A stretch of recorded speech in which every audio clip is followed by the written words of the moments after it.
بہت کم لوگ جانتے ہیں کہ نامور کمپیئر طارق عزیز مرحوم کی طرح معروف کمیڈین اور کمپیئر دلدار پرویز بھٹی کی بھی اپنی کوئی سگی اولاد نہیں تھی، لیکن اس کا انہیں کوئی غم نہیں تھا۔ دلدار پرویز بھٹی نے اپنی محبت بانٹنے کے لیے ایک بچی کو گود لیا تھا اور لوگ یہی سمجھتے تھے کہ یہ ان کی سگی اولاد ہے۔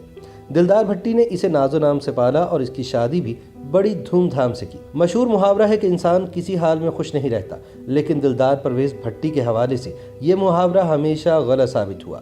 ان کے جاننے والے کہتے ہیں کہ دلدار پرویز بھٹی ہر حال میں خوش رہنے والے انسان تھے۔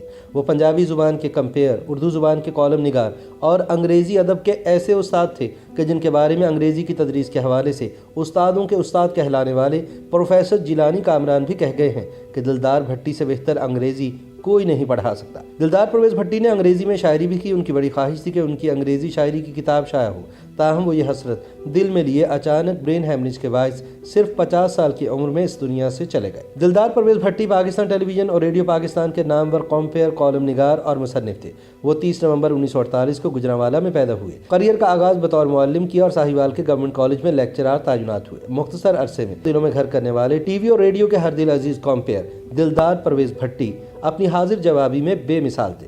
بیک وقت اردو، انگریزی اور پنجابی زبانوں پر عبور ان کی پہچان کی وجہ بنا اور ان تینوں زبانوں میں برجستہ مزاح ان کی کمپیئرنگ کا خاصا تھا۔ پی ٹی وی کو پنجابی میں پہلا کوئز شو شروع کرنے کا آئیڈیا دلدار پرویز بھٹی نے دیا تھا اور ٹاکرا نامی اس پروگرام سے دلدار پرویز بھٹی نے بھی اپنے فنی سفر کا آغاز کیا۔ اس کے علاوہ میلہ، یادش بخیر اور پنجنت جیسے مقبول عام پروگرام بھی کامیابی سے پیش کیے۔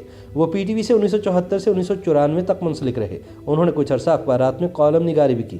ان کے شگفتہ کالموں کا مجموعہ آمنا سامنا کے نام سے اشاعت پذیر ہوا تھا۔ دلدار پرویز بھٹی نے ٹی وی پر جواں فکر کے نام سے پروگرام پیش کیا اور اخبارات میں کالم بھی لکھتے رہے۔ دلدار پرویز بھٹی نے اپنی زندگی میں 3 کتابیں لکھی، جن میں دلداریاں، آمنا سامنا اور دلبر دلبر نمایاں ہیں۔